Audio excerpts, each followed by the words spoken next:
The house was quiet, the kind of quiet that felt heavy, like the air itself was holding its breath. The living room was bathed in the soft glow of a single lamp, its light spilling over the worn leather couch, and the coffee table cluttered with half-empty mugs and a stack of unread books. It was a cozy space, the kind of place where memories were supposed to be made: movie nights, lazy Sundays, whispered conversations late into the night. But tonight the room felt hollow, as if the walls themselves knew something was wrong. I sat on the couch staring at the blank TV screen, my fingers absently tracing the rim of a cold coffee cup. Across from me, Emma was curled up in the armchair, her legs tucked beneath her, her eyes fixed on her phone. She was smiling, a small, secretive smile that didn't reach her eyes. I couldn't remember the last time she'd smiled at me like that. "You're quiet tonight," I said, breaking the silence. My voice sounded strange, like it didn't belong in the room. Emma glanced up, her smile fading. "Just tired," she said, her tone dismissive.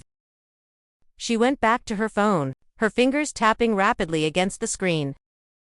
I wanted to say more, to ask her what was wrong, why she'd been so distant lately, but the words stuck in my throat. Instead, I watched her, my chest tightening with a growing sense of unease. Something was off. I could feel it in the way she avoided my gaze, in the way she'd started coming home late, in the way she'd stopped wearing the necklace I'd given her for our anniversary. But I didn't say anything. I told myself I was being paranoid, that I was imagining things. After all, this was Emma, my Emma. The woman I'd loved for 5 years, the woman who'd stood by me through everything. She wouldn't betray me. She couldn't. The first real clue came a week later. I was cleaning up the living room, trying to distract myself from the growing tension between us, when I found a crumpled receipt tucked between the cushions of the couch. It was from a fancy restaurant downtown, one of those places with candlelit tables and overpriced wine. The date on the receipt was from 2 nights ago, a night Emma had told me she was working late. My hand shook as I stared at the receipt, my mind racing. Who had she been with? Why had she lied? I wanted to confront her, to demand answers, but I couldn't bring myself to do it. Instead, I tucked the receipt into my pocket and tried to push the thoughts from my mind. But the doubts kept creeping in, gnawing at the edges of my sanity. I started noticing other things: the way she'd started dressing up more, the way she'd suddenly developed a habit of taking her phone with her everywhere, even to the bathroom. And then there were the late-night messages, the ones that made her laugh in that soft, secretive way that used to be reserved for me. I couldn't take it anymore. One night, after Emma had fallen asleep, I crept into the living room and picked up her phone. My heart pounded as I typed in her past, our anniversary, a detail she hadn't bothered to change, and opened her messages. What I found shattered me. There in black and white were the proof of her betrayal. Messages upon messages, each one more damning than the last. They were from Mark, my best friend, the guy I'd known since college, the guy I trusted with my life. The messages were filled with flirtatious banter, inside jokes, and plans for secret meets. And then there were the photos, intimate, explicit photos that made my stomach churn. I felt like I'd been punched in the gut. My hands trembled as I scrolled through the messages, each one a knife to the heart. How long had this been going on?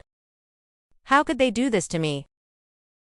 I wanted to scream, to break something, to storm into the bedroom and demand answers. But I didn't.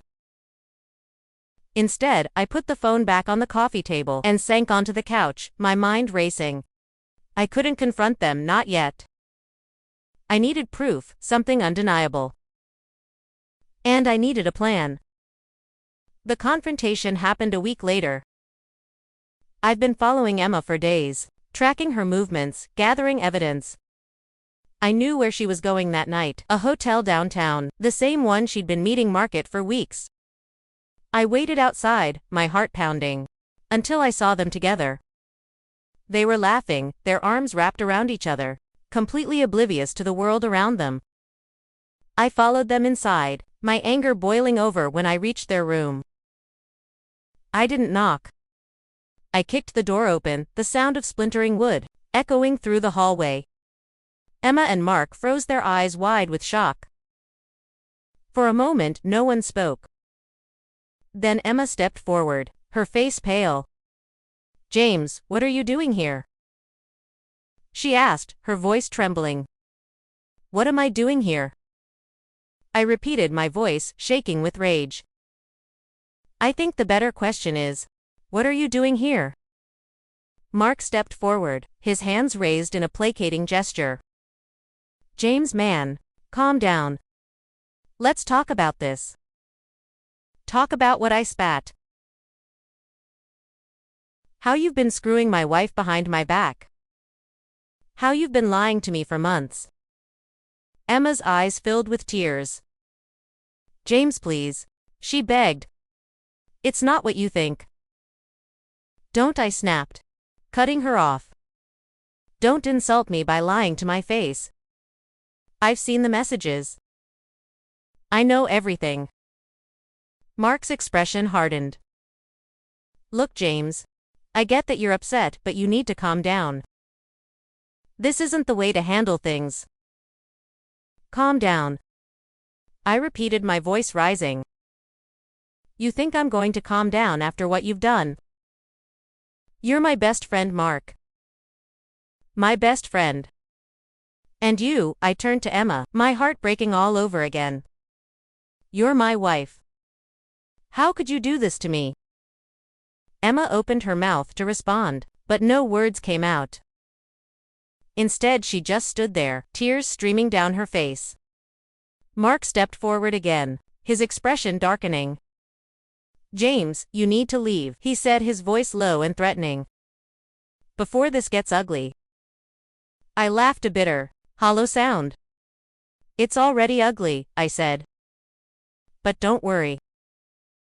I'm not going to do anything stupid. Not yet." I turned and walked out, leaving them standing there in stunned silence. But as I walked away, I knew one thing for certain. This wasn't over. Not by a long shot.